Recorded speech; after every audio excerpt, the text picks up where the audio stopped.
Welcome, everyone. Thank you so much for being here. I'm Janet Gerson, Education Director of the International Institute on Peace Education and Director of the former Peace Education Center at Teachers College, Columbia University. And from that locus, we worked very closely with the UN and the Conference on the Status of Women.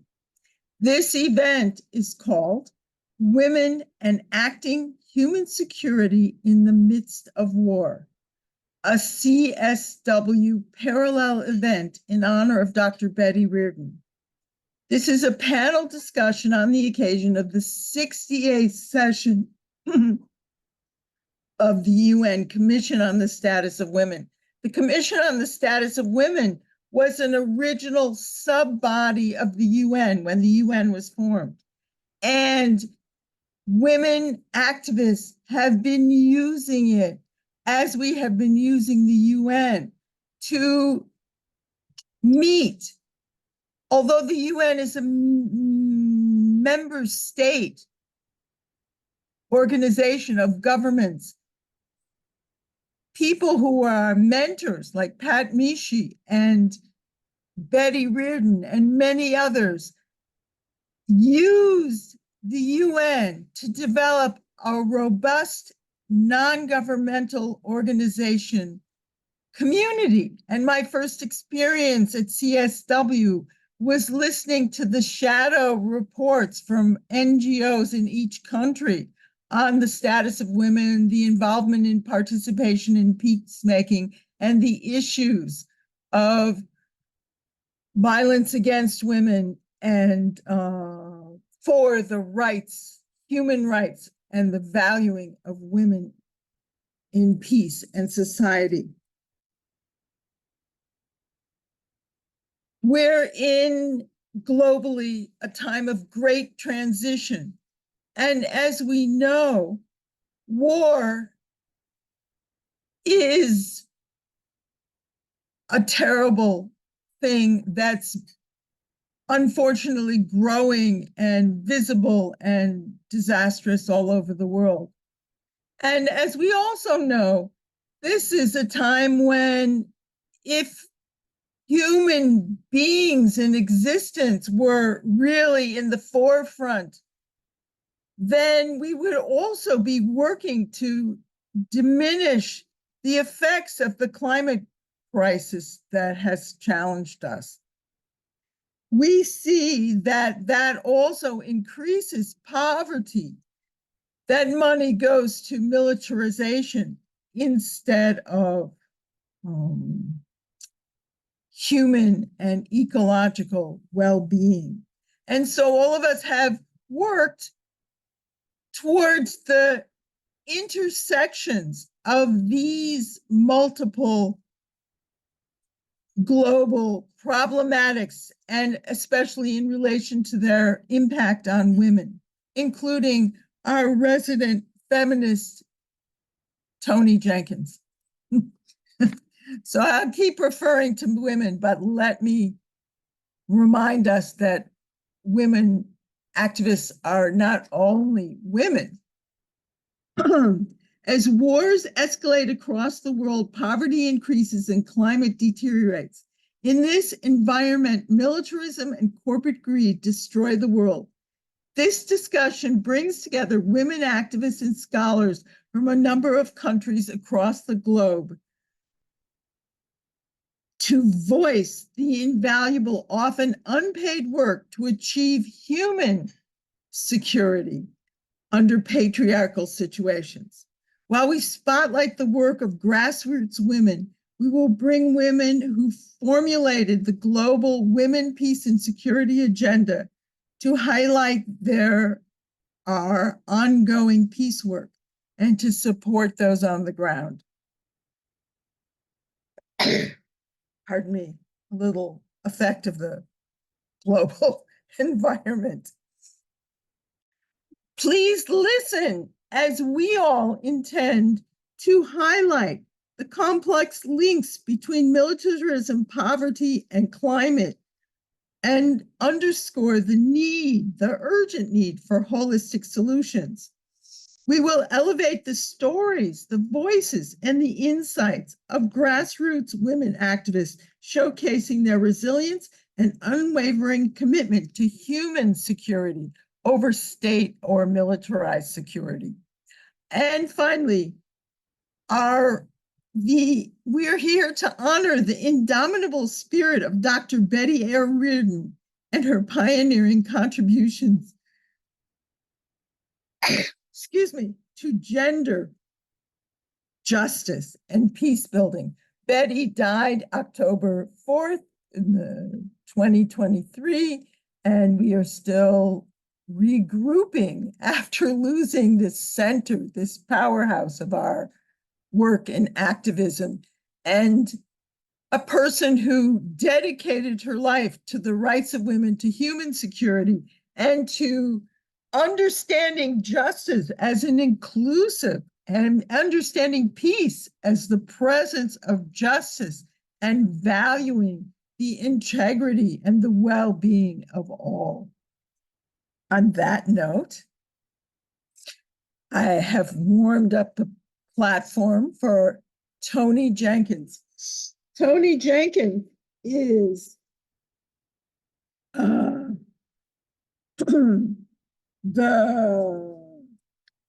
it's funny, I have to read his biography, even though I've worked with him closely for, it's getting out to 25 years. Oh, well, let me just say, Tony is the director, the managing director of the International Institute on Peace Education, the director of the Global Campaign for Peace Education, and a professor of peace education in Washington, D.C. And now I give the floor to Tony. Please, speakers, feel free to add more of what I did not say about you to your biography. Thank you, Janet. Thank you very much. And it's a real pleasure to be here. And thank you, everyone, for joining today. I have the dubious challenge of trying to give context to Betty's legacy to kind of start us off today. And that's obviously a tremendous challenge because I imagine that most who are here, especially all of the speakers, have their own stories relating to Betty's significant influence on their personal lives and their professional lives, and our lives of those with whom they work. And I know we'll have some opportunity, hopefully, to hear from the respective speakers about these stories in our session today, and also open it up at the end to hear from others who are joining us today as guests. So Betty's legacy obviously goes beyond any simple measure. There are the books she wrote, the talks she gave, the classes she taught, the institutions she helped create and lead and or transform. There's her political influence, particularly upon predominantly patriarchal institutions, her mentorship to just about anyone who asked for it, and her unwavering friendship to so many. We have these sort of deeds and actions which we can use to kind of mark and denote her legacy. And that list could go on and on and on. I always tend to think that her greatest gift, and I think to a certain degree, the purpose to which she dedicated so much of her personal and professional life, was to help emancipate us as learners and activists, to help nurture our capacities to be reflective practitioners and agents of social and political change, particularly striving to dismantle the patriarchy, to establish human security and nurture cultures of peace. To put her legacy into context, particularly for those who might not be so familiar with her work, Betty was and continues to be internationally celebrated, as Janet mentioned, as a founder of the field of peace education and as a feminist peace scholar and activist. Her story begins long before this, but I would say formally in the context of this work in 1963, she began her work in peace education as the director of the schools program with the Institute of World Order. And then amongst her many subsequent professional affiliations, she was the co-founder of the International Institute on Peace Education, as well as the Global Campaign for Peace Education. She was also the founder and longtime director of the Peace Education Program at Teachers College, Columbia University, and also through the IIPE and the Global Campaign Network, she initiated a group called FEDEM, particularly relevant for our discussion today, which is the Feminist Scholar Activist Network on Demilitarization. As Janet mentioned, we lost Betty on November 3 of last year at the age of 94. And despite her age and declining health, even up to her last days, she remained deeply active. So just thinking back a few years, at the youthful age of 92, for example, she was coordinating and inspiring global civil society to engage in efforts to support the human rights and evacuation of women and civil society activists that remained in Afghanistan following the US's pullout. Amongst her academic contributions to the field of women, peace, and security, I'll kind of focus my thoughts there, are a number of really groundbreaking books and publications, including 1985's Sexism and the War System, 1993's Woman in Peace, Feminist Visions of Global Security, in 2001, Passport to Dignity, the Human Rights of Women, published with UNESCO in 2001, Education for Culture, Peace, and a Gender Perspective, and co-edited with Asha Hans, one of our speakers today, The Gender Imperative, Human Security versus State Security. An anthology of many of her key feminist contributions can also be found in her book, Betty A. Reardon, Key Texts in Gender and Peace. And so in a little bit here, when I finish speaking, I'll put some links to these various publications in the chat so you can follow up on them. I want to just focus in reflections on the first book I mentioned, Sexism and the War System, particularly relevant to our conversation today. This was amongst the very first peace research perspectives to elucidate the deep interdependencies between militarism and sexism and violence against women, where Betty argued that you basically essentially cannot eliminate sexism and violence against women without eliminating militarism and the thinking and values that it brings, along with abolishing the institution of war, where we see, of course, and understand war representing the sort of pinnacle of negative masculine values, thinking, and behaviors. Now, sexism was written in particular, to address what Betty perceived to be a lack of feminist or gender analysis within the field of peace research, which, like most academic disciplines at the time, was dominated by the perspectives of people who looked like me, white Western men. And at the time, peace studies had yet to really take up gender as a lens in exploring issues of global peace and security, and was quite honestly still decades away from adopting anything that looked like an intersectional lens in its analysis of peace and justice. And while work has been done, significant work has been done over these decades, critical work still remains to be taken up. Now, her gendered analysis of the patriarchal security apparatus illuminated the problem with clarity, which had not been done so much before. You know, the masculine militarized approach to security with its dependence upon exerting dominance and control through strength, calling for autonomy and separation, that was really clear in her analysis. The masculine focus on the end game with the goal of typically achieving an unsustainable negative peace became really clear. And what Betty was calling for was a more feminized approach to security, which would be linked to these notions of human security, where interdependence, care, human rights, basic needs, and relationships are more fundamental. You know, so this feminist approach that she articulated brought focus to the quotidian experience, to the day-to-day lived reality, in particular those most impacted by violence. It focuses more on the subjective, private realities of human existence.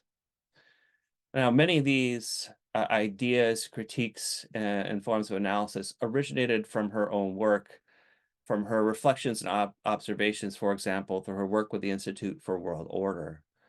And while she was in agreement, well, many of those that she was working with were in agreement for her vision for dismantling this war system that she was describing, she also found that many of her male counterparts often held very different views about how to enact that change. right? So the strong masculine values still dominated their thinking. Right? They saw structural design and policy is the primary way through which to enact world order change.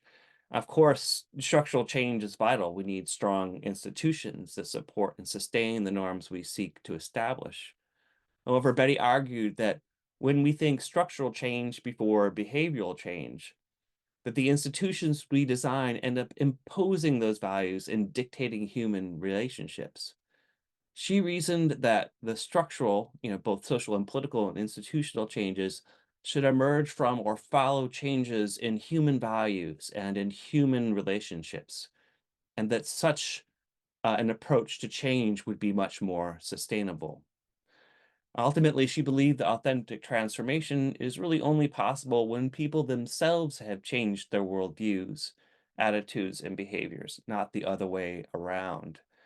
And because of this, she gave particular special emphasis to peace education as a tool to facilitate these changes in worldview. And to quote her here for just one moment, she suggested that amongst the changes that have to be made for the achievement of such a transformative shift, the most significant ones are within ourselves. The way in which we move towards these inner changes, the way in which we envision and struggle for peace and try to construct that new paradigm is the most essential means through which we will be enabled to make the larger structural changes required for a peace system. Thus, the journey is really more personally meaningful to us than the destination. What we are about on a day-to-day basis is actually how we change paradigms. We must change ourselves in our immediate realities and relationships if we are to change our social structures and our patterns of thought. So, I believe Betty really walked her talk. She always approached the task of social, political, and institutional change as an educator, as a learner, or the concept that she coined for so many of us as an edu-learner, right? And all that she did, she maintained the conviction that, another quote I'll share with you here is that most global movements take an oppositional stance to policy establishments rather than a transformational stance towards systems and the cultures which produce them. So a feminist transformational stance for Betty required a different disposition than that which traditional resistance studies and politics provided. So again, for example, in the early 1970s, she was amongst a pioneering group of feminist peace researchers and educators who found solidarity within the Peace Education Commission of IIPRA. And it was in this context that these feminist researchers helped bring a gendered structural analysis to the institution of IIPRA itself and to the guiding principles, goals, and values of peace research in general. And beyond this critical analysis, Betty and her colleagues also brought attention to the relational dimensions of peace, largely considered sort of inferior women's concerns and the concerns of educators. And by bringing this relational dimension to the work, she and her colleagues helped to broaden the scope of peace research. She also articulated the interconnection between the personal and the political and advocated for holism as a central pedagogical principle to peace education.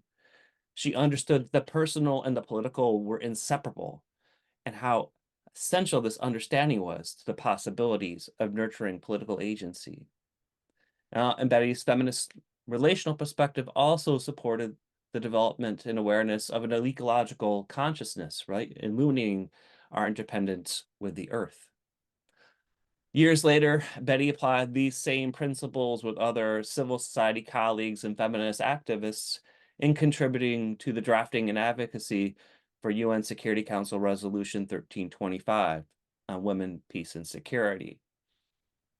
In all of her political work, she pursued her task as an educator, not using the blunt instruments of patriarchy, but rather the nurturing instruments of inquiry, of imagination, and of care, and encountering the other with dignity along the way. So today, as we explore this theme of women enacting human security in the midst of war, I'm mindful of how Betty may have approached today's session. She most certainly would have arrived equipped with a series of essential inquiries to support our learning towards the possibilities of meaningfully enacting human security in our respective contexts. So I'm going to wrap up today by posing some questions that I imagine Betty, having been here today, may have asked us. So these are the questions that come to mind. What are the structures from the local to the global that must be changed to achieve human equality and human security? What are the most promising currently proposed alternatives? What other essential changes must still be envisioned? And how do we do that? What present peace and equality movements offer possibilities for educating and persuading the larger citizenry to the need for change? And what might be effective short-term actions and constructive long-term strategies towards the achievement of authentic and sustainable human security? So I'll post these questions in the chat so we might be able to reference them throughout our session today. And thank you very much for giving me the opportunity to give us this important context to our session. Thank you so much, Tony. That was an excellent, comprehensive peace education introduction to Betty Reardon. And now I'd like to introduce Dr. Kozue Akabayashi, who's presenting on the intersecting realities of grassroots and grassroots insight. And Kozue is a professor at the Graduate School of Global Studies, Doshisha University in Kyoto, Japan, where she teaches feminist peace education and research. And she has worked extensively with, be very brief, with WILP, with the Okinawan Women Act Against Military Violence, and with the Women Cross the DMZ to unify the Korean Peninsula. Kozue, I give the floor to you. So good to see you. Thank you very much. It is really good to see you all, Janet, Tony, my former classmates at Teachers College, Columbia University. I would like to share my PowerPoint.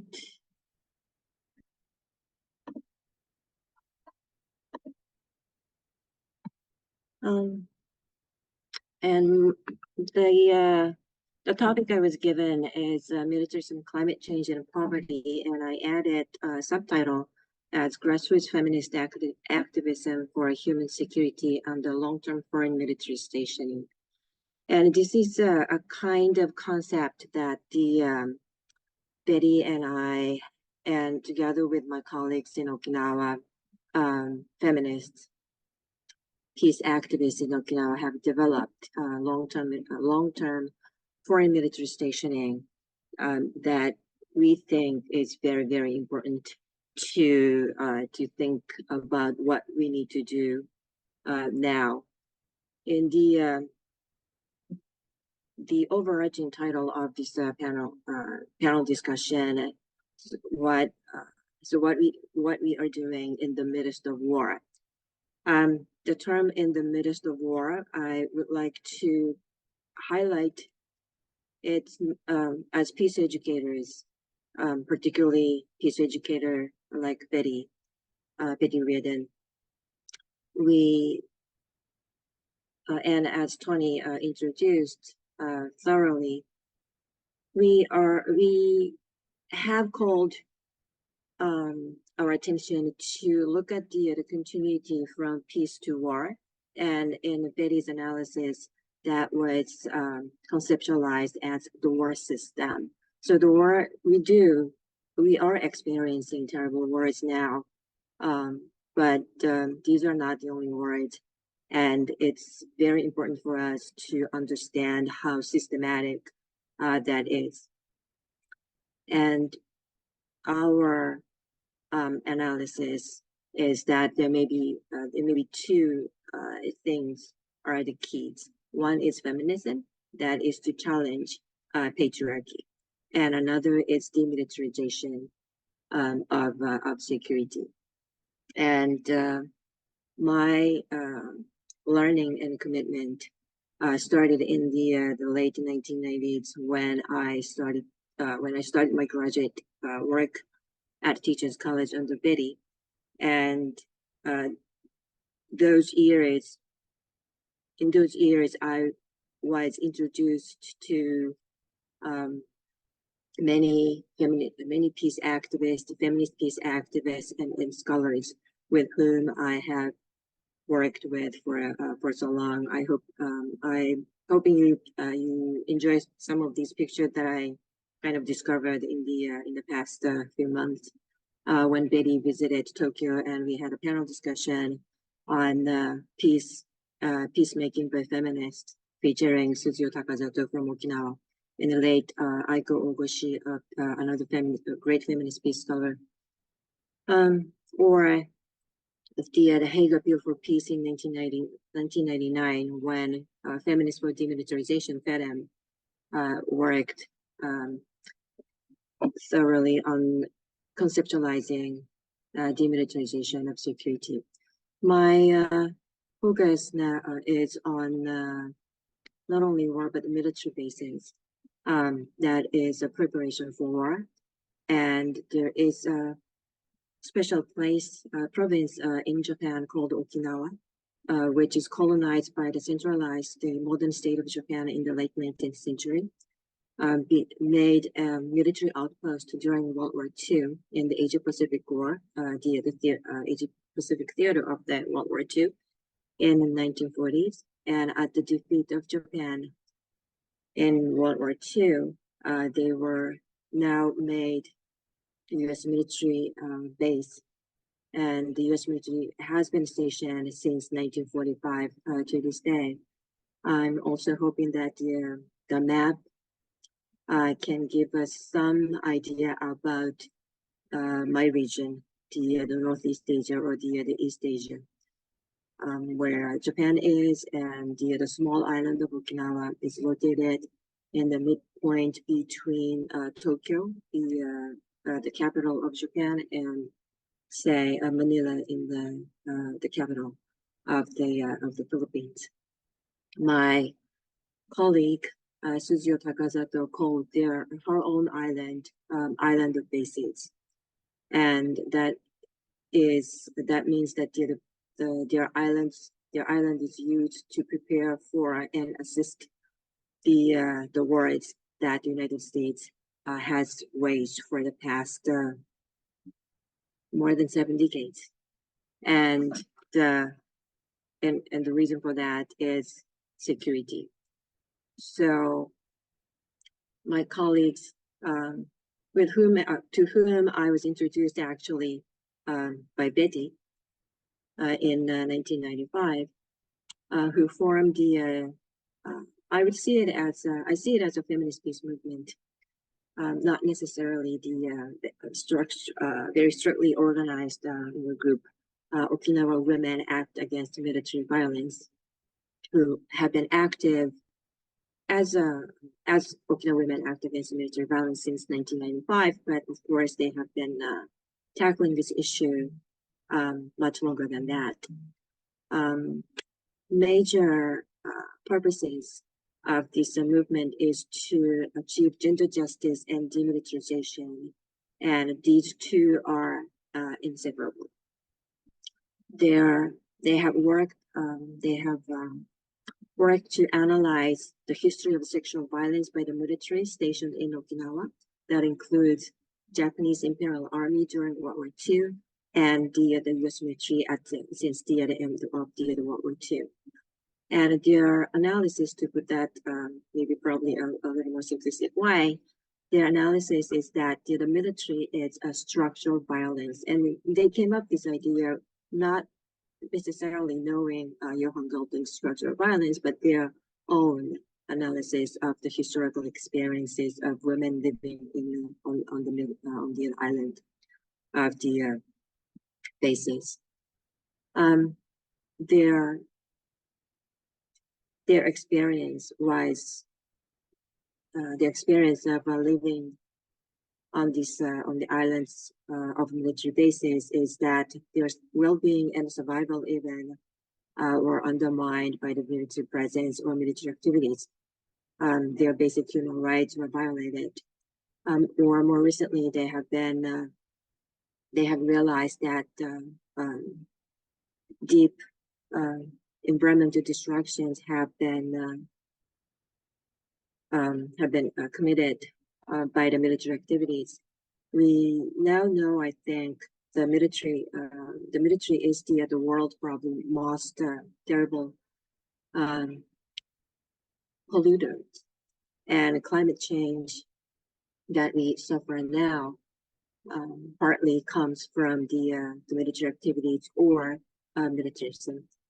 And these ideas have been discussed and conceptualized through feminist solidarity among people like Betty or Suzuka Kasato or Sumiko Toguchi. And this picture was taken in Okinawa. I think it's probably 10, 15 years ago.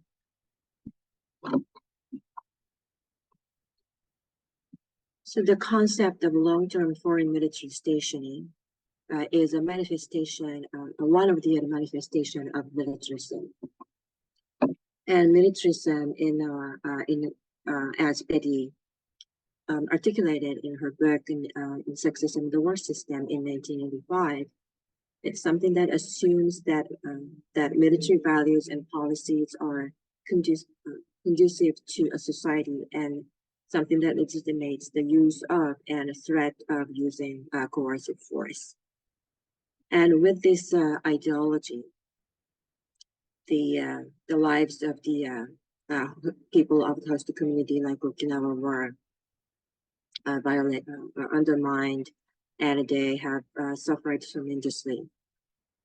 It is also the feminist solidarity that highlights the interrelationship between militarism and sexism that Betty and others argue that share the roots, that is patriarchy and misogyny.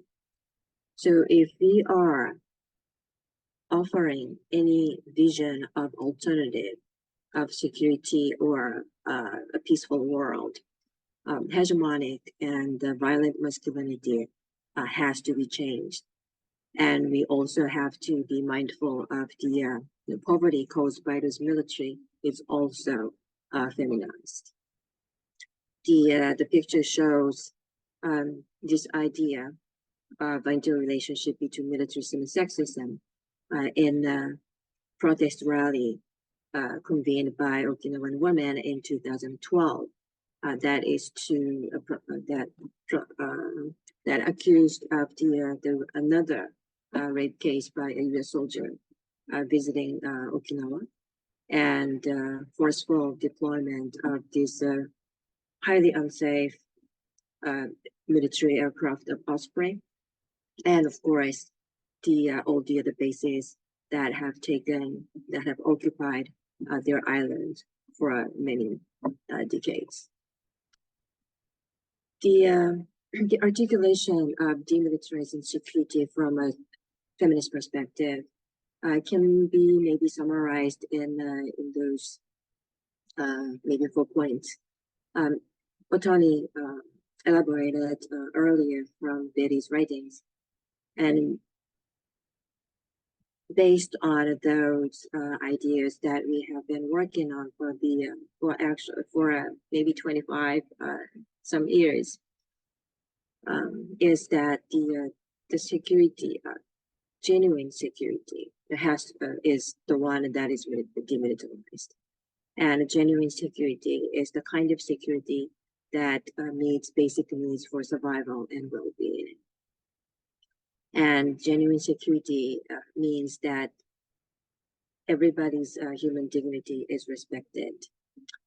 And genuine security from feminist perspective is to achieve climate justice. And a feminist perspective of security, demilitarize the security, is the kind of security that is that builds on the achievement of gender justice.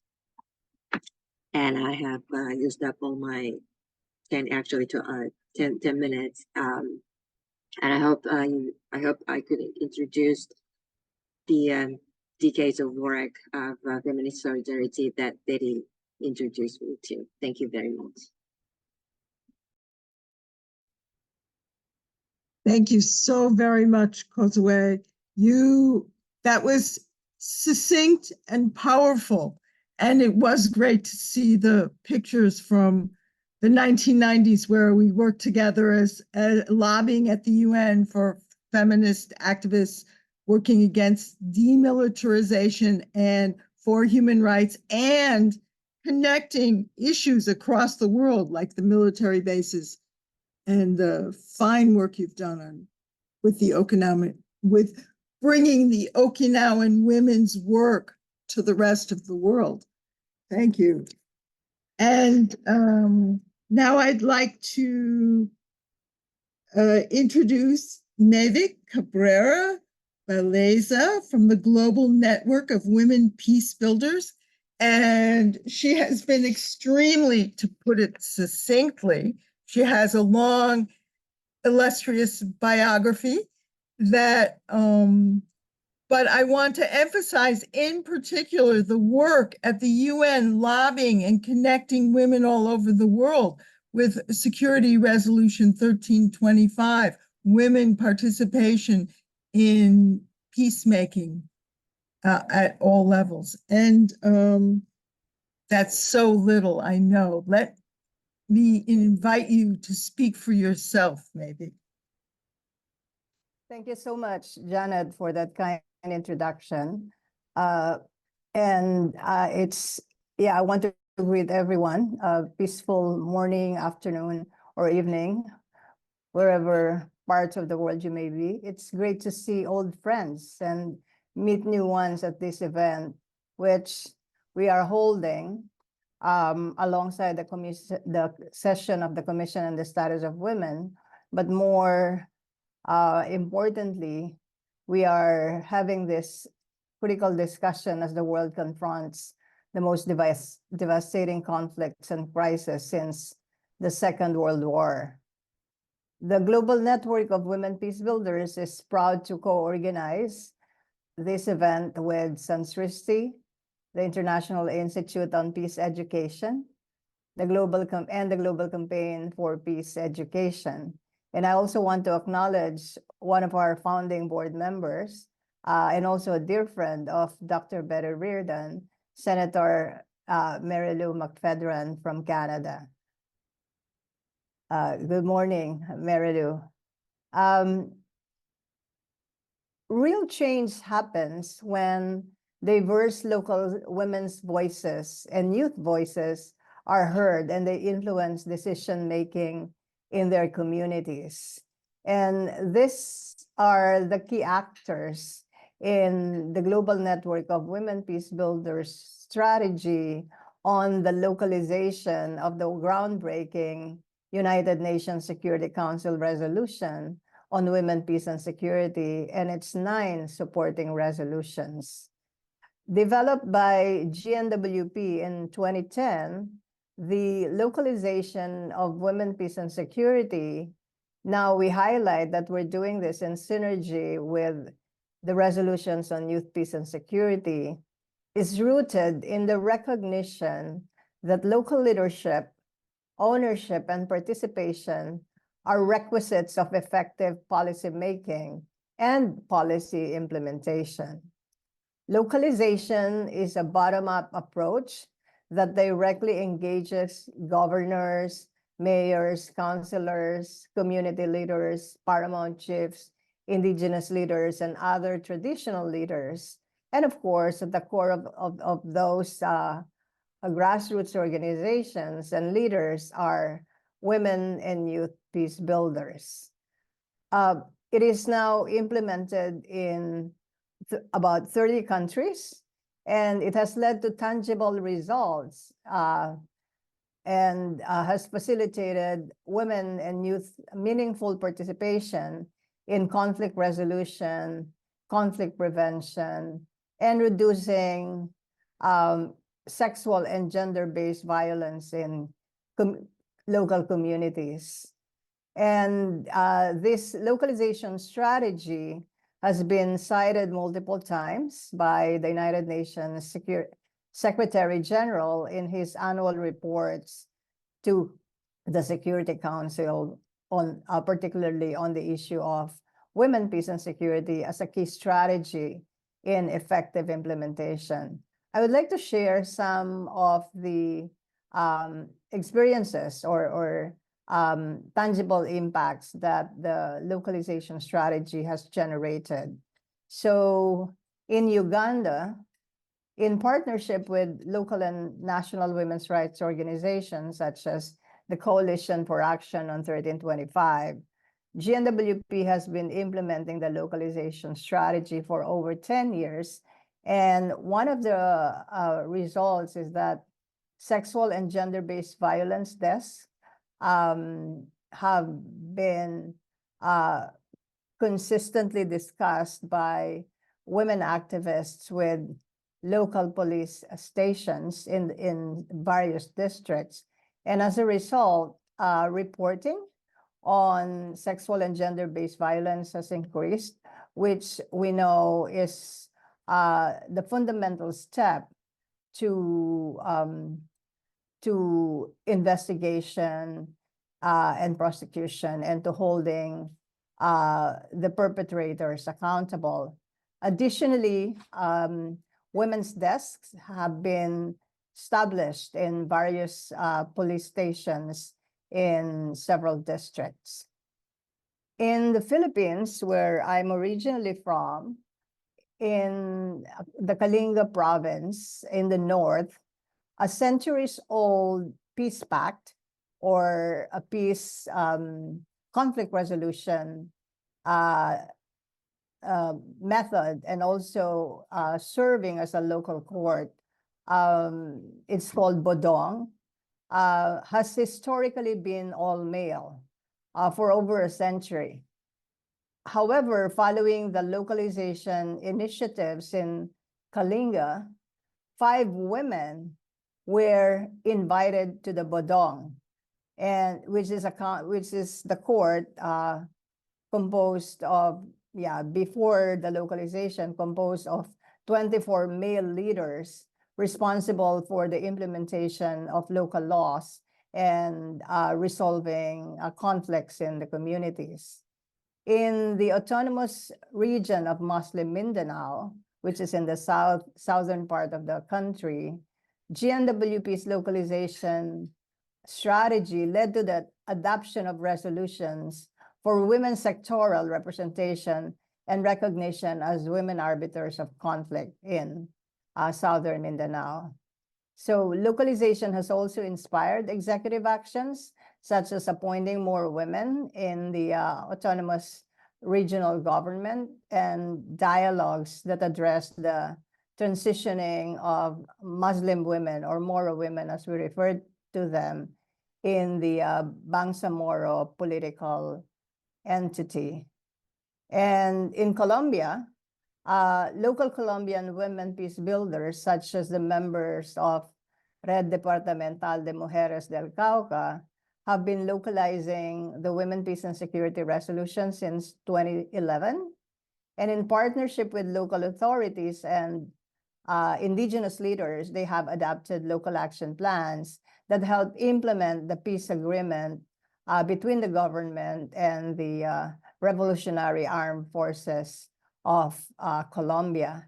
And following the 2022 elections, the government of Colombia has started developing their first NAP, or National Action Plan on Women, Peace, and Security. And the Vice Minister for Foreign Affairs, who led the development of the National Action Plan, publicly acknowledged GNWP's localization program as a driving factor in the government's national commitment to women, peace, and security policymaking. The localization of Resolution 1325 and the women and the supporting women, peace, and security resolutions was a constant topic that we discussed with Dr. Betty Reardon, a dear friend and a member of our International Advisory Council. And for those who are not aware, Betty was one of the civil society drafters of Resolution 1325. So it was very important for her to see this effectively implemented and led and owned and led by women and youth peace builders who confront conflicts on a daily basis.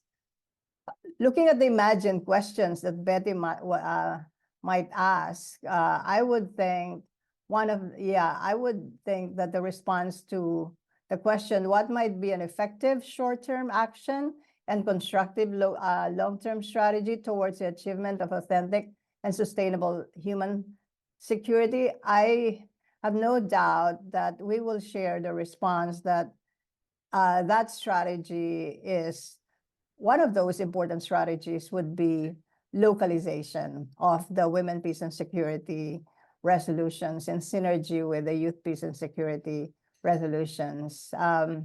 Betty and the Global Network of Women Peace Builders believe that the success or failure of international peace building and conflict prevention efforts will always come down to the local level, to the local communities directly affected by conflicts and crisis.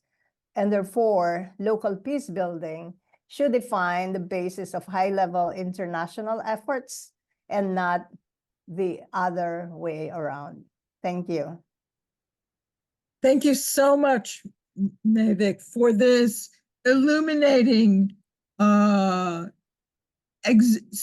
three, at least, or four examples of women on the ground being, through localization of agendas formulated by global activists for women, peace, and security, have generated these kind of connections that strengthen both 1325 as a Security Council resolution that came out of the activism and the strength and support for local groups.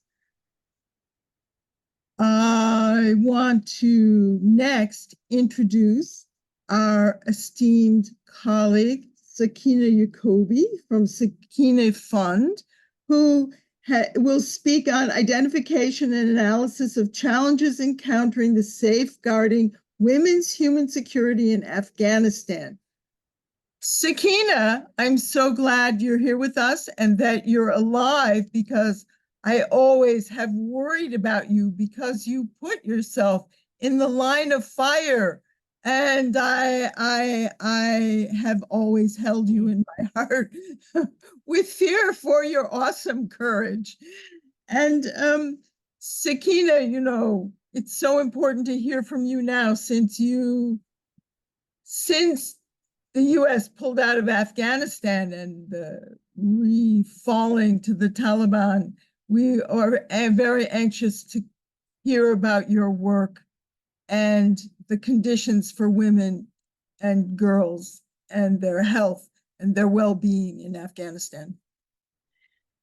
Thank you, Janet. Hi, everyone.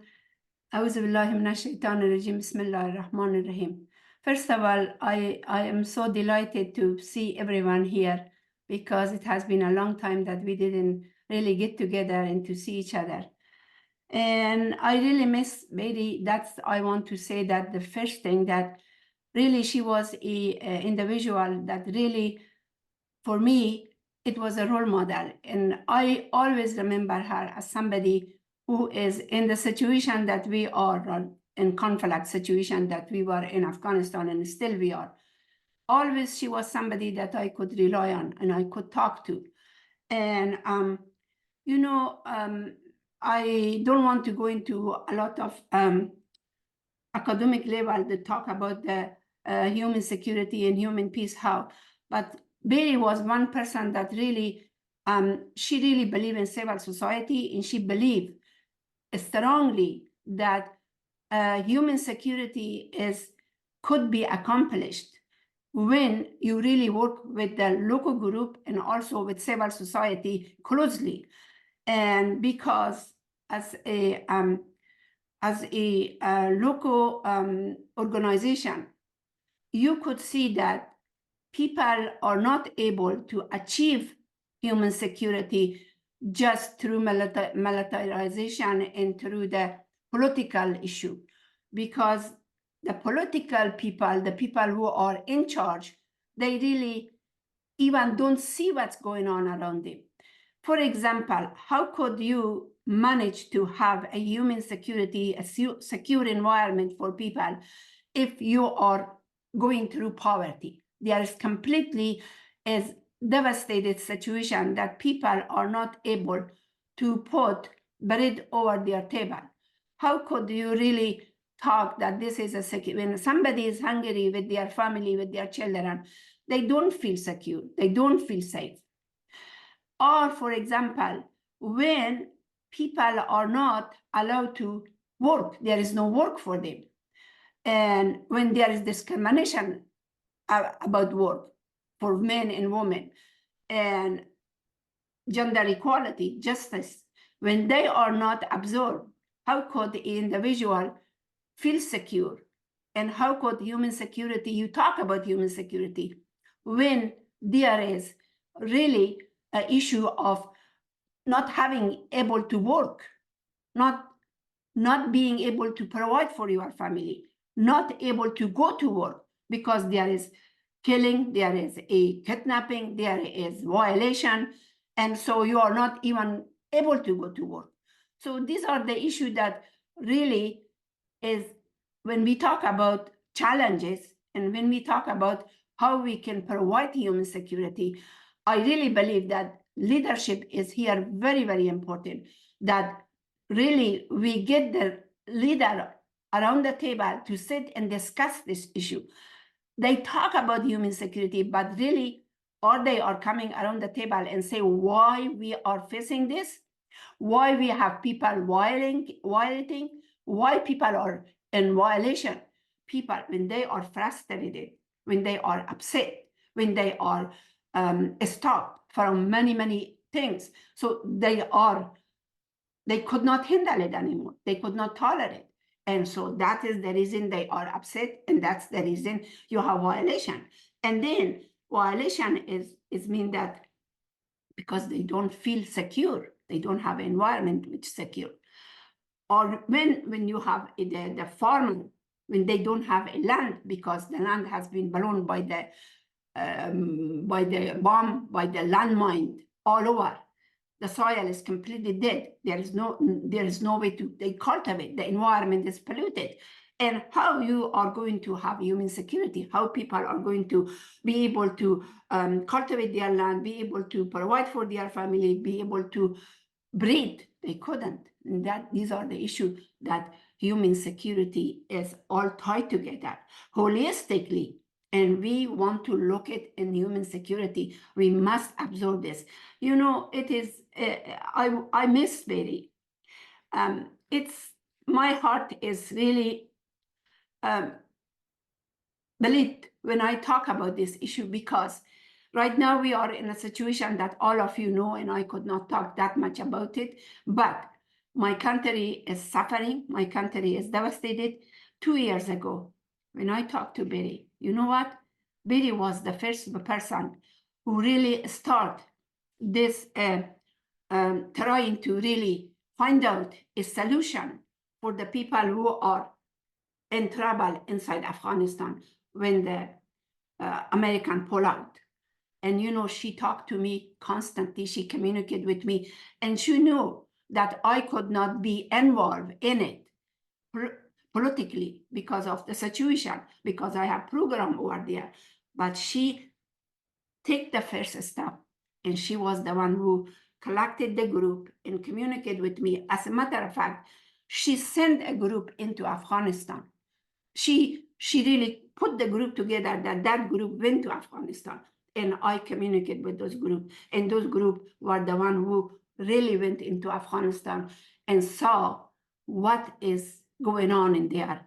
And also they saw that how many program is open, what is the people situation, how people are suffering, what do they need, what's going on with the new system, all those things.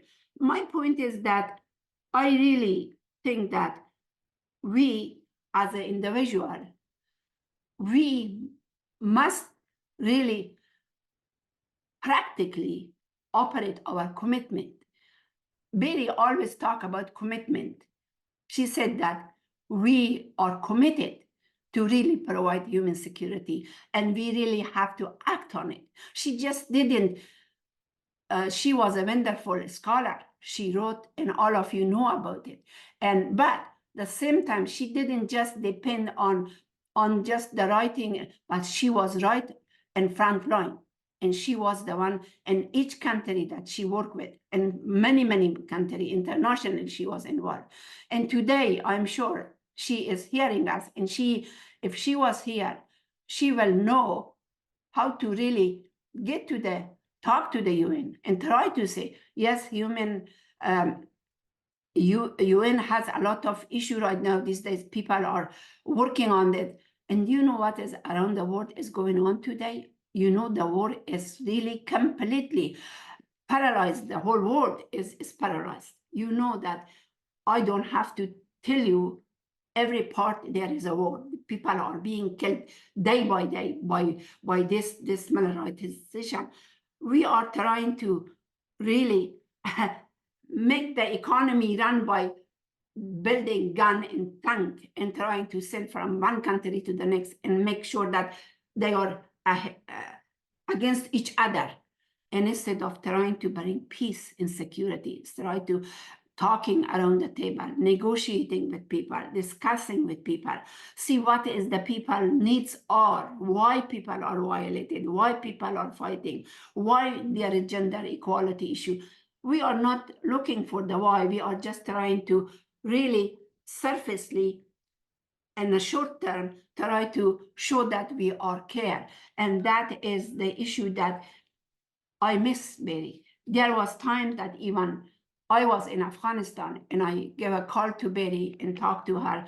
And sometimes the places that I couldn't go or I couldn't speak, I will say to her, this is the issue, and she will go and speak for me and work for me that from there that I was there.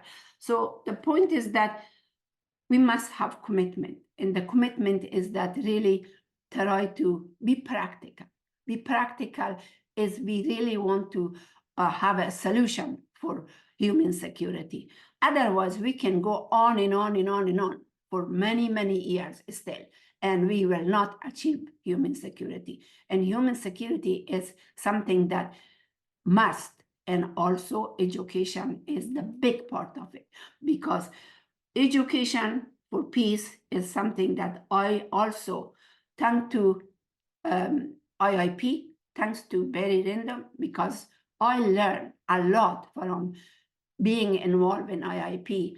I learned how to really teach the people peace education. Peace education is the key issue that if we want to bring solution for human security and encourage people for peace education, because that is the thing that we have to teach our children about peace education, to live peacefully together and not discriminate against each other.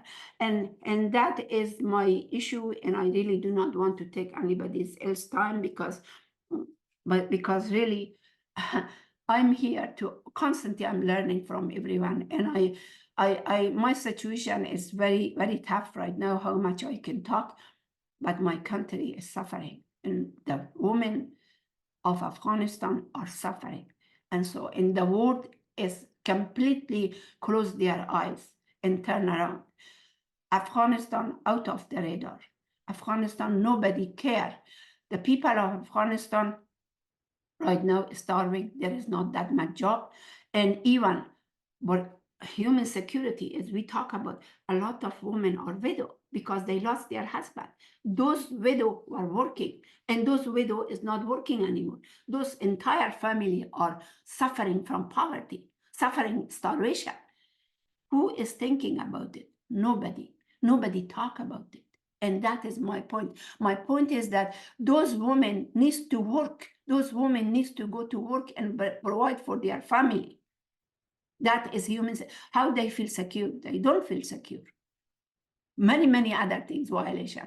But this is the issue that we are suffering. We are suffering, and the world is not seeing that.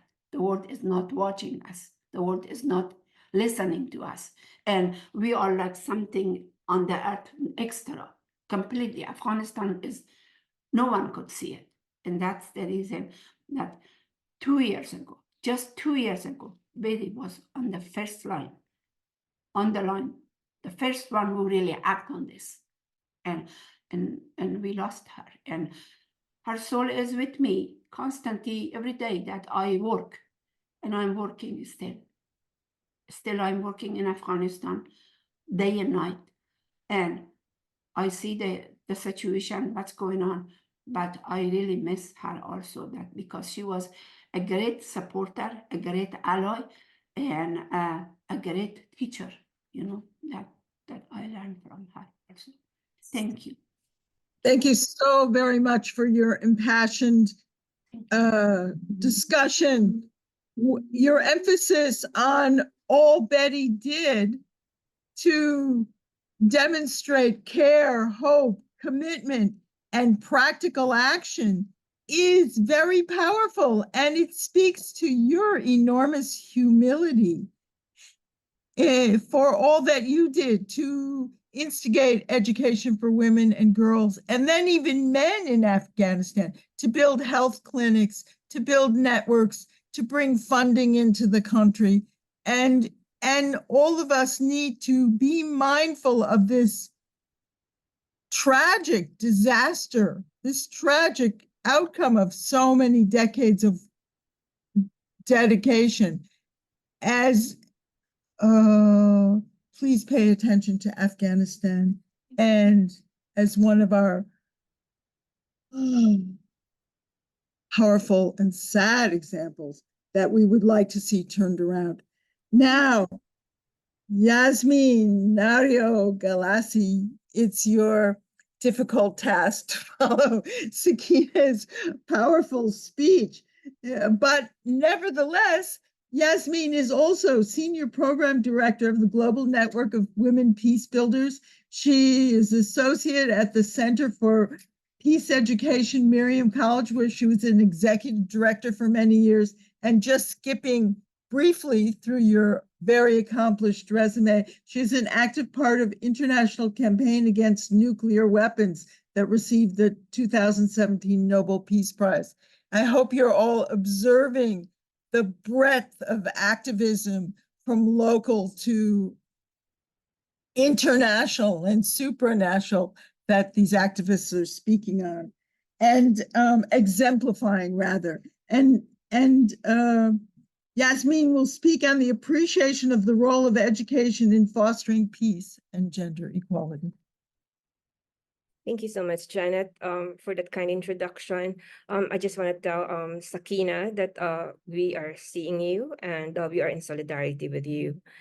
Good morning, good afternoon, good evening, friends and co-peace and gender equality advocates. It's so nice to see many familiar faces in the room. When I was a student exposed to the brutality of martial law in the Philippines and extreme poverty and inequality, I knew I wanted to do something about the situation.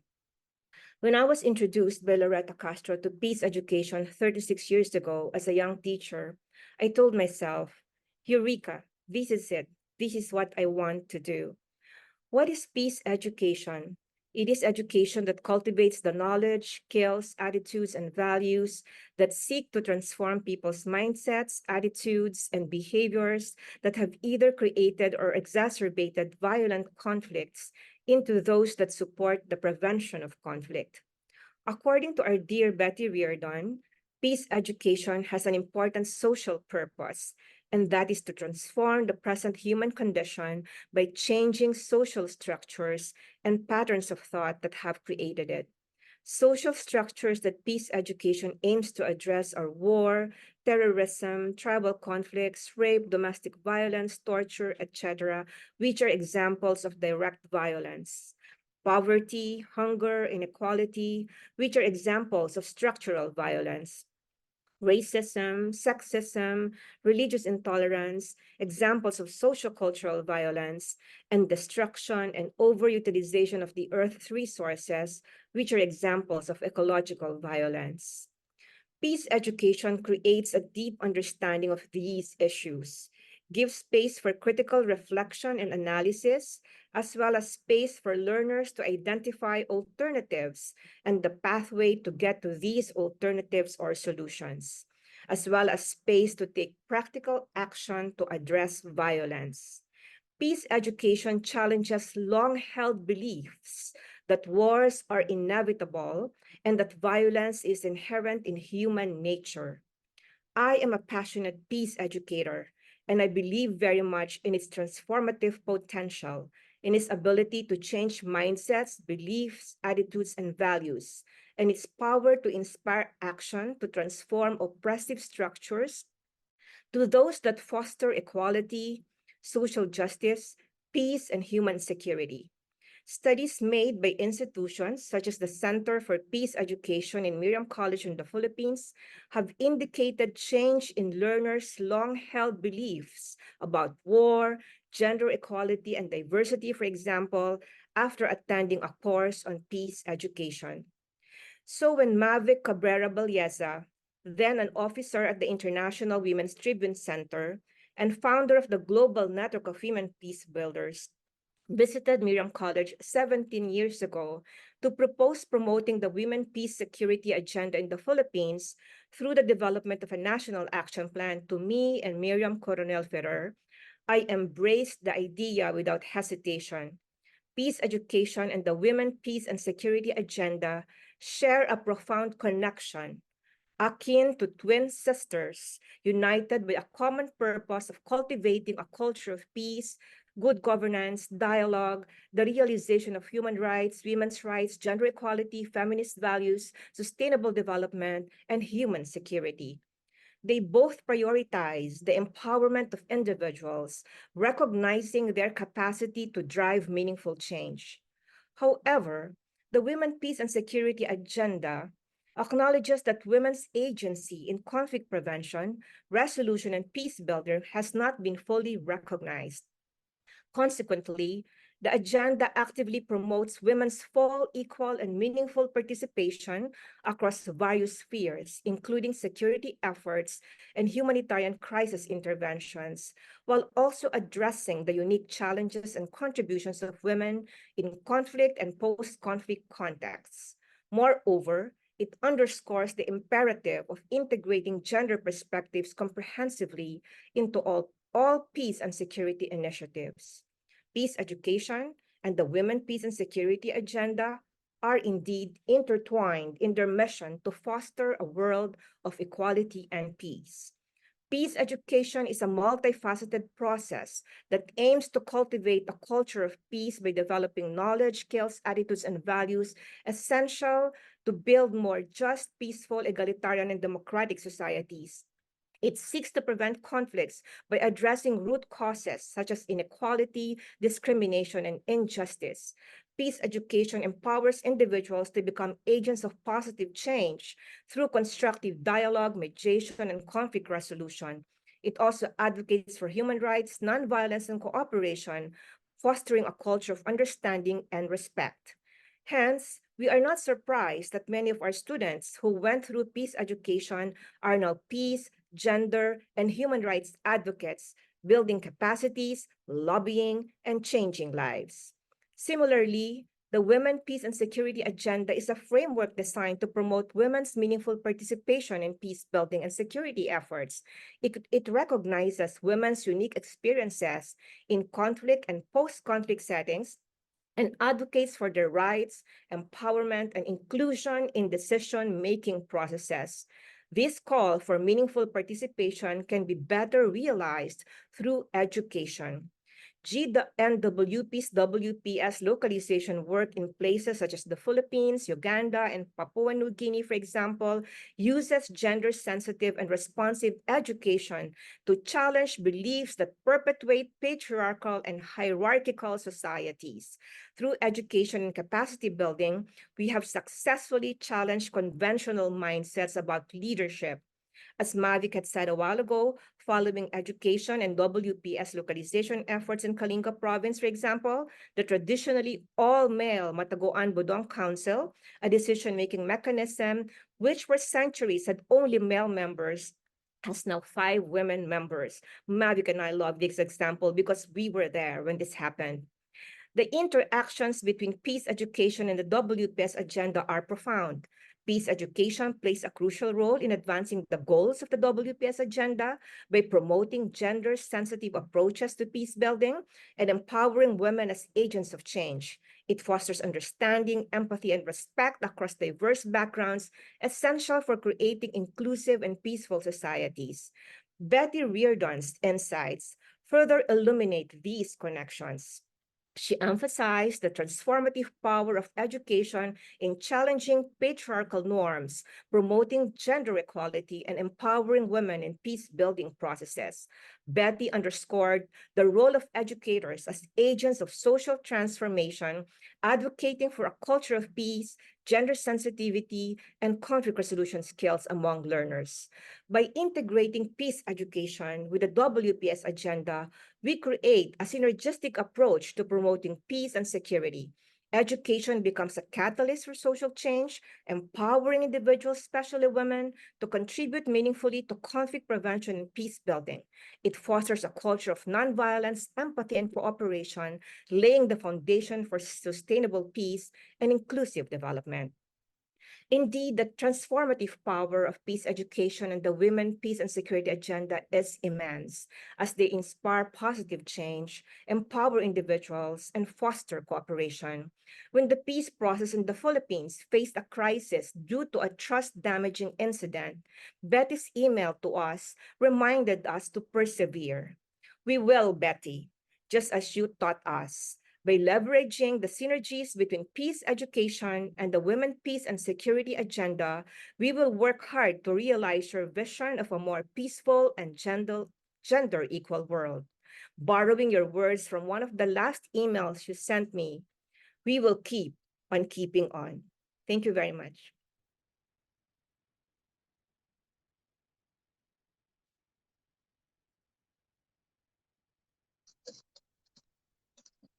Thank you so very much for your excellent, inspiring presentation. That includes yet more models and examples from the Philippines and ways that Betty encouraged your activism, supported what you were doing on the ground in the Philippines and of course across the world. Thank you. Thank you so much, Yasmin. And now we introduce our final speaker of a sort, because we have one more final speaker after.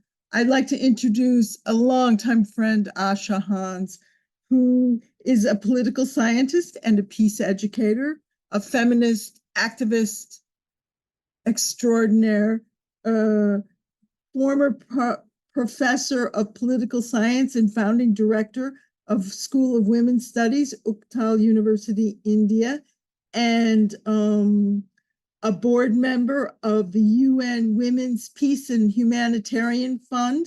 She's co-written books with Betty and many on her own, and organized networks herself, including running 2 NGOs, one of which is Sansristi, who is a sponsor of this talk. Asha will speak on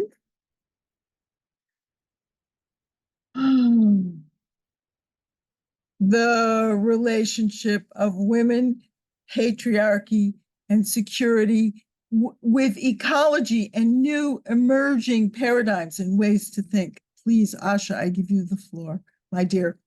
Okay. Thank you, Janet. It's a pleasure to see you We rarely see each other nowadays after COVID. And I didn't even see Betty once COVID took place, but she was always on the Zoom and we could talk. And especially when she was working on Sakina, the Afghan issues. And what I will talk on today is basically what Betty and I discussed. In fact, she wanted to do a book, which should have been out now, except that we all caught up in COVID. But she laid the guidelines for it, and we had started working on it. And the three things that she talked about, which were very close to her heart, was which she had done even in the earlier book with me on gender, engendering, the gender imperative, where she talked about patriarchy and militarization, and a little bit of the environment. But now she thought that it was time that we started to talk on equal basis on where climate change was concerned, or the climate crisis as she saw it, because these three things are interlinked. So the book was supposed to be on the issues of gender related to those of climate change, related to patriarchy, and war and weapons, three issues. One of the writers who would have written that book or completed was Yuka. She has joined us for this meeting. I'm so glad that she's there, and I hope she'll be able to add to what I have said today. We started with the premise that there are three global problems which are converging globally, and their recognition can help us to create a new human security paradigm. That was Betty's center of all her thoughts of human security paradigm. How do we change it? How do we create it? So three issues that were highlighted, have been highlighted, are war and weapons, climate change, and patriarchy. She began with the idea that the central inquiry is, how do these three existential global crises and their systemic interrelationships impact the experience of the possibilities for human security in the third and coming decades of the 21st century? And she thought that for a long time we need to look at this. It has to be from a feminist futurist lens. So that is why I suppose I'm at the end, that what Betty was talking about, that in the future, what do we see and how do we create that new paradigm of human security? Climate change is affecting the globe, she said, as biodiversity diminishes and the role of nature gives way to new technologies which further endangers the climate. So one of the issues was why new technologies, the destruction which further destruct the biodiversity, which is already diminishing. Recent data shows that as the global conflict worsens, so will armed conflict. If the planet warms by 4 degrees Celsius, the influence of climate on conflicts would increase more than 5 times, leaping to 26% chance of a substantial increase in conflict risk. So this was the core of our thinking, that if climate change increases, so will the conflict risk also increase. The UNFCCC said that climate conflict will intensify the challenges of global instability. And what worried us most was that this climate conflict would bring in hunger, poverty, and lead to food shortages, water pandemics, refugees, and disputes. And this is what my own work that I've been doing for the last 5 years on climate change has shown, that especially it affects women disproportionately. The second part of it, which was there, is the emerging of a new colonialism, which is part of this climate change.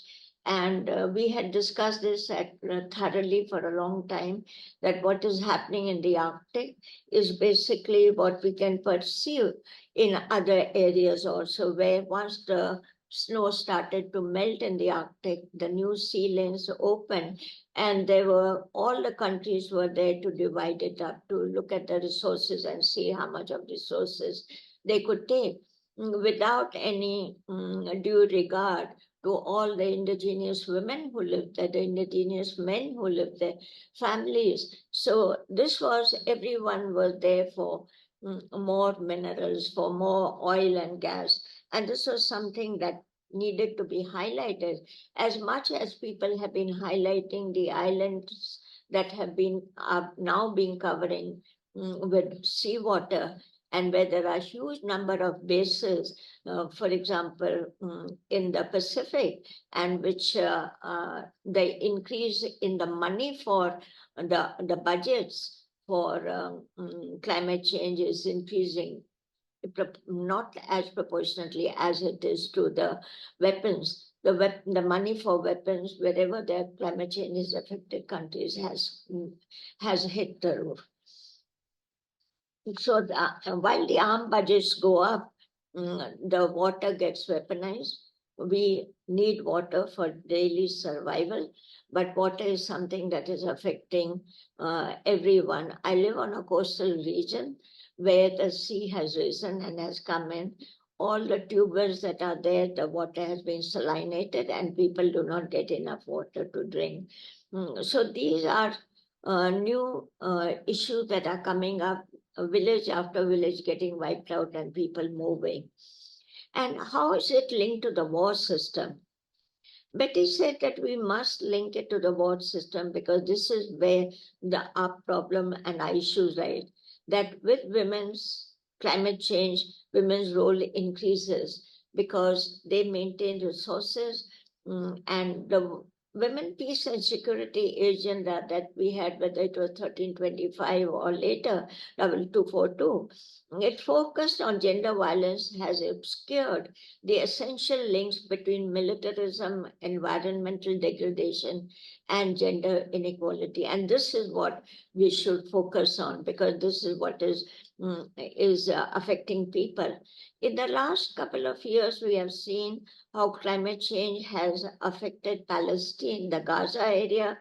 Gaza, the data that we got was that first 60 days emissions have increased to the extent of 75 coal-fired power plants in a year. The amount of climate change that is taking place, the emissions that are there, the increase in population. In Russia, there are more forest fires because there are not enough fighters for firefighters. So these are including in Ukraine. For the first 7 months, 100 million tons of carbon was realized.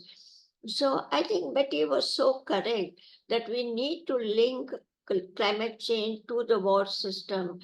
If you need to change the war system to decrease what is happening.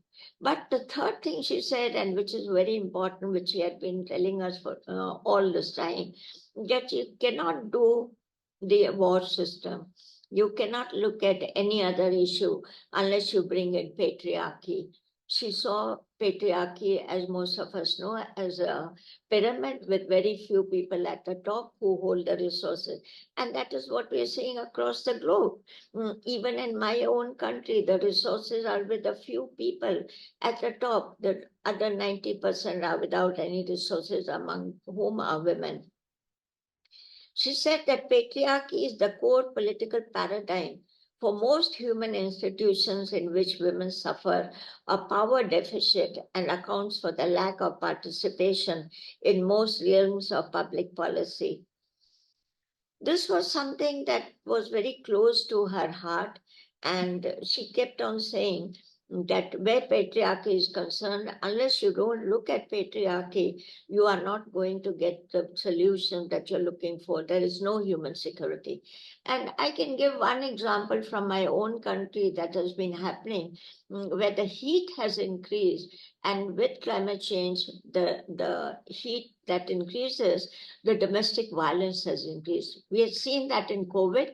We are now seeing that every time the country that has heat, domestic violence increases immensely. It's not only farmers who are losing their agriculture produce, or we're losing water. It is also affecting women tremendously, and patriarchy is the central roots of it. And if you look across the national action plans, you will see that the data that we had, that only 17 out of 80 states mentioned climate change. The UNFCCC said that in all the countries who reported to them, only 16 countries reported on climate change, and no one linked it to women. In India itself, where decision makers are concerned in climate change, women are only 20% of the decision makers. So if we are not there at the decision making stage, this kind of patriarchy is going to affect us.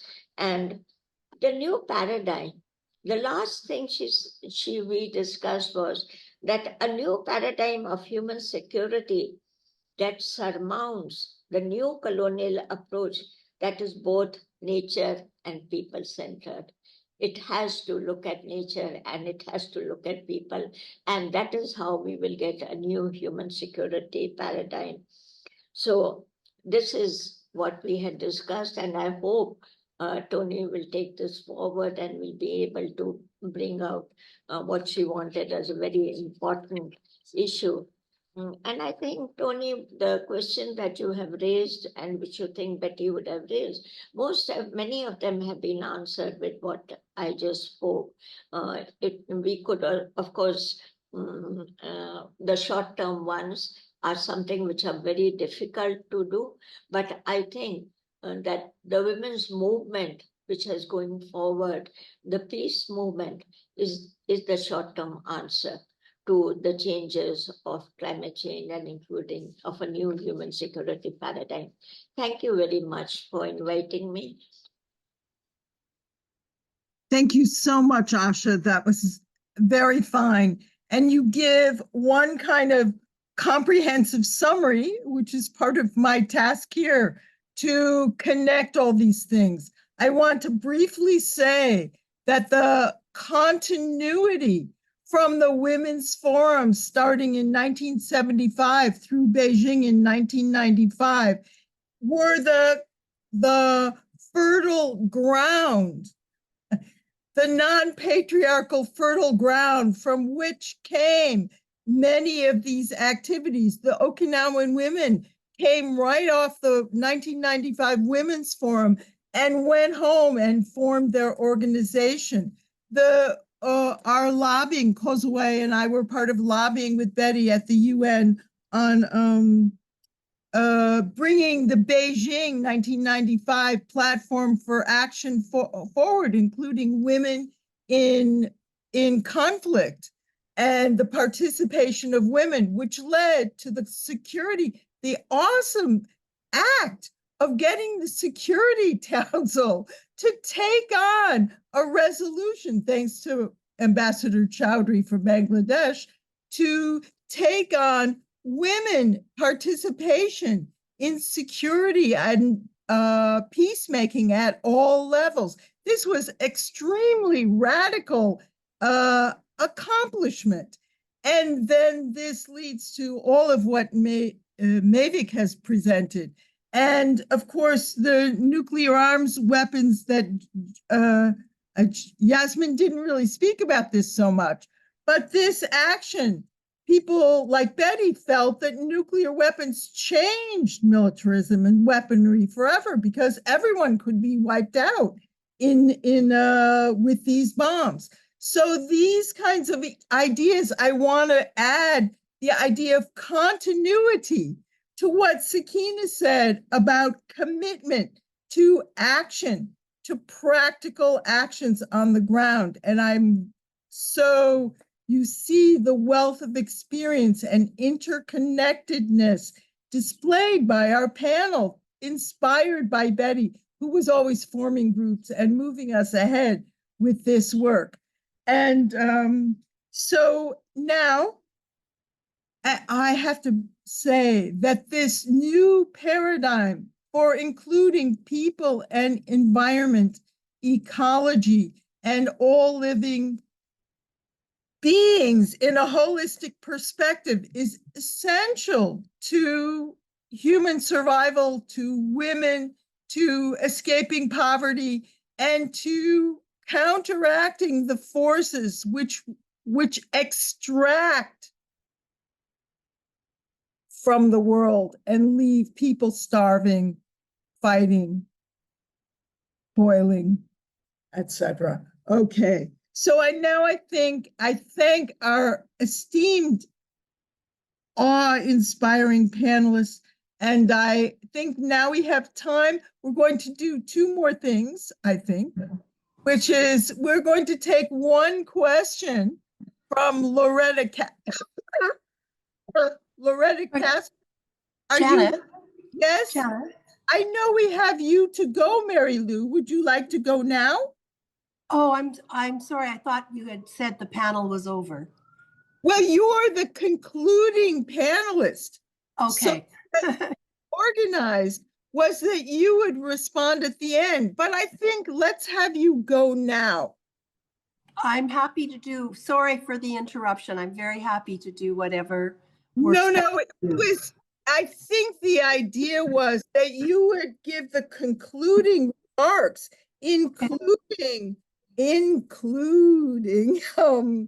the responses to the questions. So Okay. I Thank you. get you, and I also did not structure the program. But would you like to go now? I know the time is passing, but we will not leave you out. So would you like to go now? It's hard to, I know. Thank you very much for being so flexible and gracious. First of all, can you hear me okay? Yes. Thank you. I think I would like to accept your invitation to speak briefly now. And one of the reasons for that is that what I've done is compose from communications directly from Betty, specific to Afghanistan, as a way of demonstrating the constant, prescient, and brilliant way that she linked together such a wide range of people in one effort after another, always a step ahead. And this was for me, one of the great delights of working with Betty Reardon, was that typically I would open an email from Betty Reardon and I would go, yes, why didn't I think of that? And so what I've done is I've got a brief collection going back to May 21st of 2021. And this is quite significant, I think, because we all know that the fall of Kabul to the Taliban was August 15th, 2021. And I do want to acknowledge that I'm here in Winnipeg, Manitoba, Canada, which is Treaty 1 territory. And it is also the homeland of the Métis Nation in Canada. And that as a senator, I work in Ottawa on the Parliament of Canada's land, which is not the land of the Parliament of Canada. It is the unceded, unsurrendered territory of the Anishinaabe and Algonquin First Nations. So let me go to this letter co-signed by Betty and Chloe Breyer with a very long list of signatories. And everyone on this discussion today appreciates that when you get a letter addressed to the Honorable Joseph R. Biden and many of the members of the executive, and then you have attached to that not only the very auspicious signatures from Betty and Chloe, but some 20 others around the world. This is the kind of demonstration of the connectivity that Betty galvanized constantly.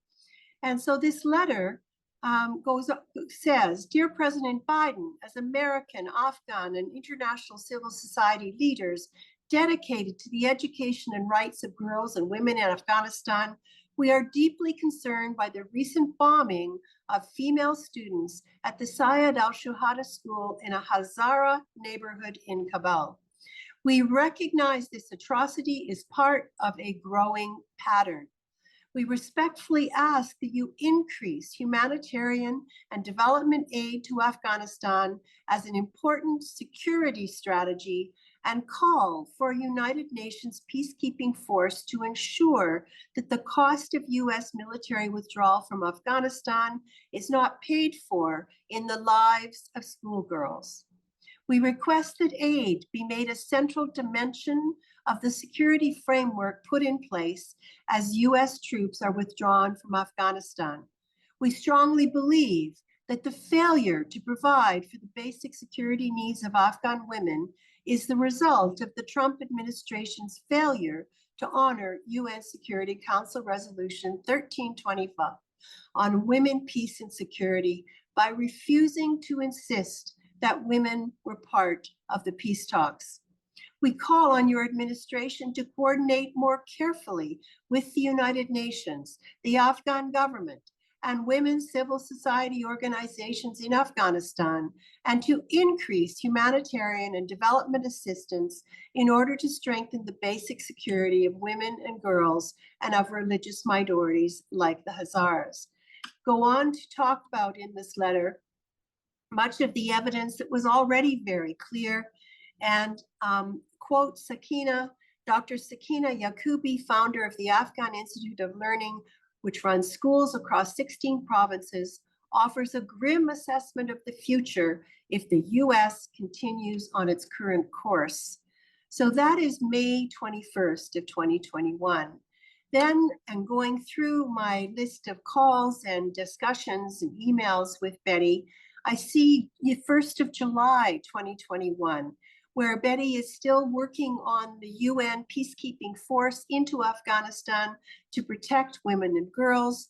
My notes from that call on July 1st, 2021 is all of the things that Betty undertook to do. And we need to remember that she was ill already by this time with tremendous limitations on her energy. I'm going to close with one other quote, one other letter, also very much organized by Betty playing a major role, the 5th of August, so 10 days before the fall of Kabul, addressed to Her Excellency Ambassador Byrne Nason at the UN. And you'll recall that Ireland was on the Security Council at that time.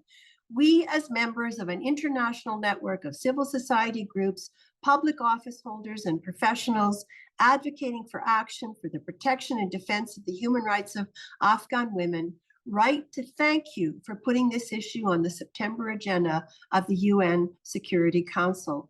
We especially welcome your inclusion of NGOs in the preparation for the session. And it goes on to set out a number of the points that can be made by Ireland out of this preparatory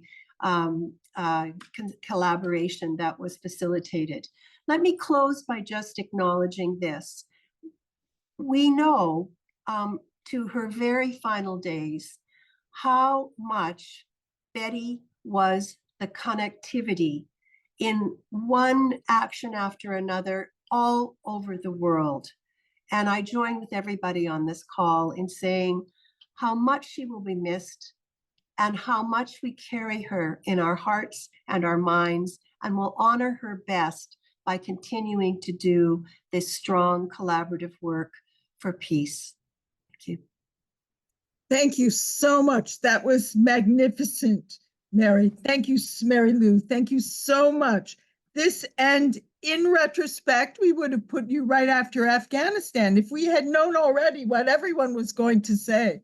So, you see, your example demonstrates in detail how Betty did not exclude governments, did not put down the UN, didn't include put downs of or dismissals, but as you said, organized connectivity in a very gracious way, even as she was, you might say in the lingo, calling out government and UN and other officials who, in our mind, weren't quite doing their best on behalf of the people, the environment, the situation.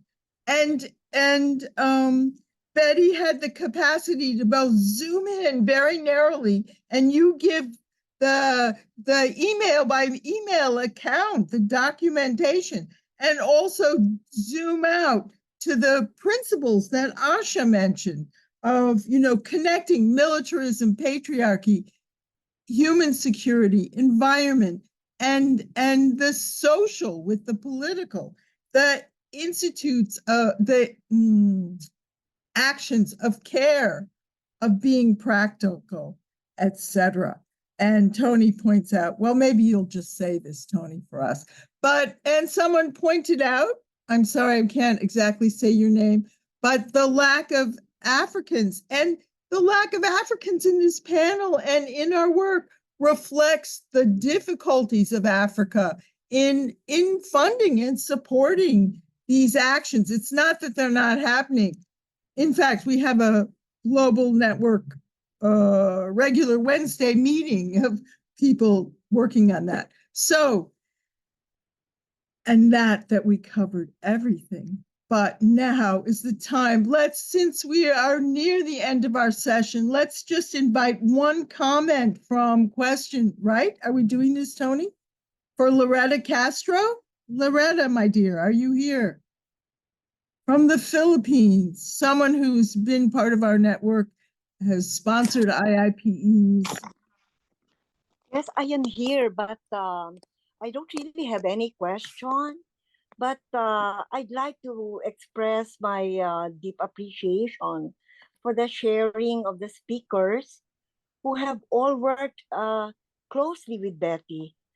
I was also mentored by Betty, and she and Pat Mishi inspired the establishment of our Center for Peace Education in the Philippines, which has now served thousands in the country and even beyond our country. And we have been inspired by Betty's vision towards peace, women's empowerment, and human security. Thank you so very much. Betty is here with us in our hearts and minds, and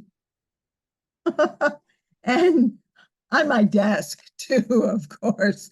So I want to express the appreciation for all the organizers and the people who pulled this together, the people behind the scenes, everyone who presented, everyone who supports this work. And I want to pass on the microphone to Tony. Maybe we should let Alicia Cabazudo. Can you say one brief message, Alicia? It's technically Thomas Daffern masquerading as Alicia Cabazudo, who has posed this great question in the chat, and there's several Alicia Cabazudos, so I don't know which one to call upon. Maybe if you can raise your hand, or if you can just jump on and pose the question to our panelists, because I think it's one that is relevant to all their work.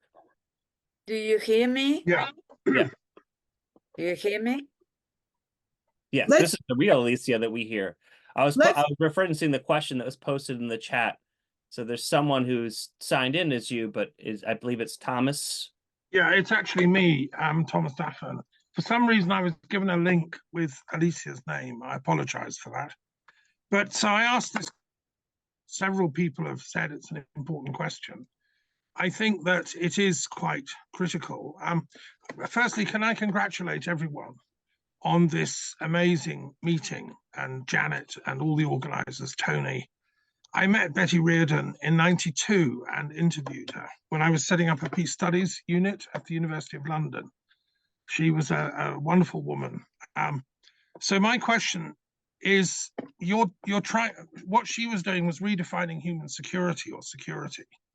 And it's so important. We have this thing, the Security Council at the UN, which doesn't actually provide human security. It's working with a totally different definition, which is, who's got the biggest bombs, who's got the most military. And it's failed to provide security for Gaza or Ukraine, etc. I think what you're doing here is really, really important.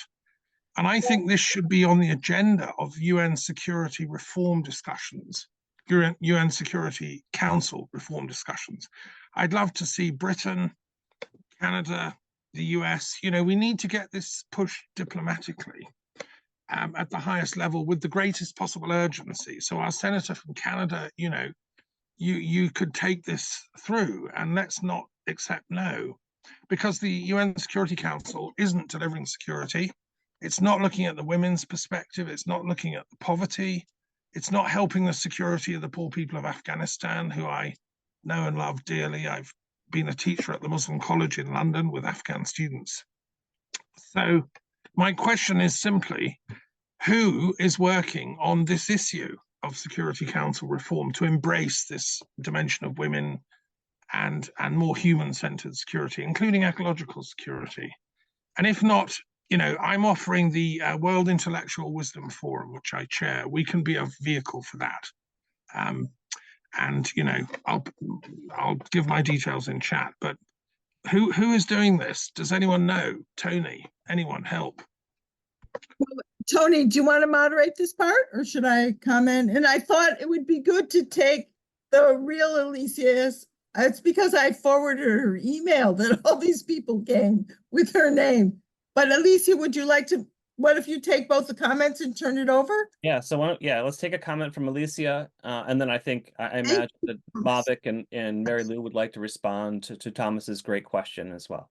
Yes, so let's have, yes. The real Alicia, you want to jump in? Okay, here I am. Do you see me? Talk, we hear you. We hear you.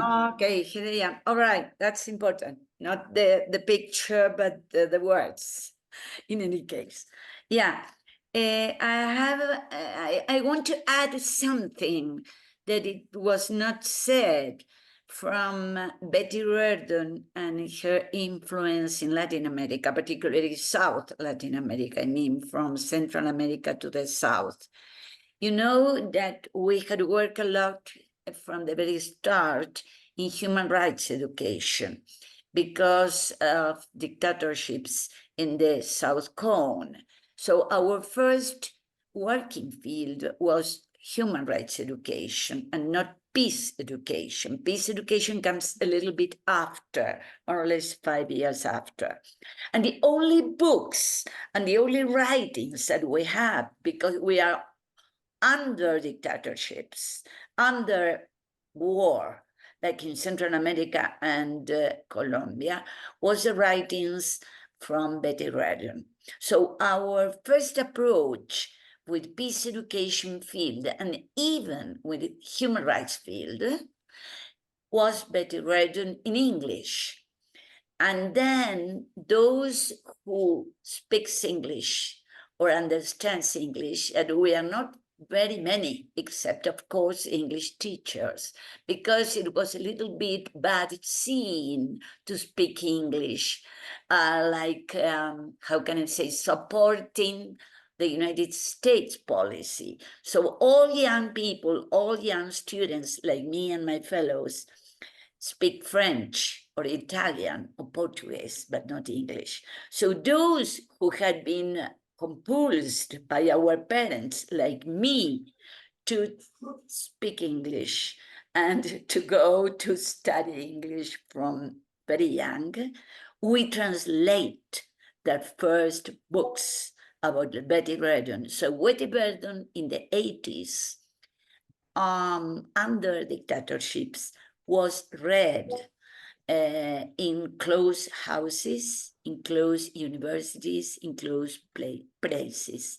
And her influence so important that comes to be our master. Thanks to Betty from Latin America, certainly. Thank you so much. Now, we'll have the response, I think, first from Mary Lou and then from Mavic, if you please. I'm just going to suggest that as the CEO of GNWP, that Mavic respond first. Thank you. Thank you very much. Yes. Thank you. Yeah. Thomas, Mavic, let us point you to Mavic as the Yeah. UN NGO organizer we turn to at this point. Thank you. Yeah, thank you. Thank you so much, Janet and Mary Lou. Just a quick response to Thomas's question. There are many groups that have been raising this question about the Security Council's role and the definition of security since many, many years ago. And one of the prominent ones, and I think really influential one, if we are able to, we as civil society able to work with them, is the Accountability, Coherence, and Transparency Group, composed of about 20 member states, and a good number of them were former non-permanent members of the Security Council. And I am also aware of individual member states who might want to join this conversation, which has also become very, these questions about the role of the Security Council and the definition of security, and has been more prominent with the recent conflicts, including especially the Israel and Gaza, on specifically on the use of the veto power to disregard international humanitarian laws and international human rights laws, particularly the protection of civilians. So it's an important conversation to be had. In fact, I think it should be a priority. And I would like to call on our co-organizers and everyone in this conversation to maybe form a small working group to gather all of those who share this question and identify concrete actions. Thank you. Over to you, Janet. Thank you so much. Yeah, the Palestinians as an excluded sort of non-state member or not member of the UN, but a voice there, as you said, Mavic, it's very important what you said, have been trying to, get at the UN to support their mandate for human security, for peace, for human rights for all, etc. So yeah, I think this idea, I would very much like to participate in this working group, and I think it's a great idea. Thank you so much. Mary Lou, would you like to add to that? I would. Thank you very much. I mean, as we all know, there will be a summit on the future of the UN that will be part of UNGA this year in September. And I know that there are a number of different unofficial working groups, as well as some fairly formal coalitions. And I think that this is one of the ways that primarily through GNWP, and in my case, through some of the interparliamentary work that is going on, that we need to bring, I think, a much firmer focus to the questions that have been raised here about the Security Council.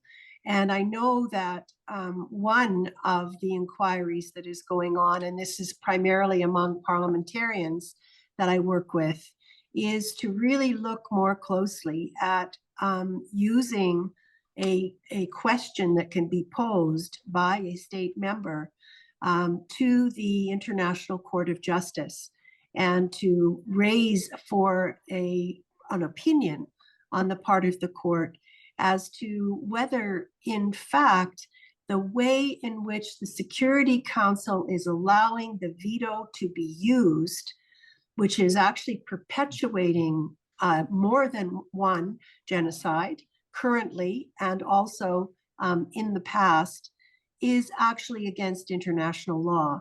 And this kind of very specific initiative is by no means a panacea, but my sense, in having worked on the Afghanistan file for the time that I did with Betty, was that it was this combination, as you noted, Janet, between zeroing in on very specific, finely tuned questions and strategies and placing them in the larger context. So I want to offer that as one possibility for something that could be brought into the civil society discussion where it currently resides in the parliamentary discussion. Well, Tina told us to be pragmatic and look at what's happened. We already have a strategy and a plan to make a working committee for an event in September. So thank you so much, Mary Lou. That was just very refined.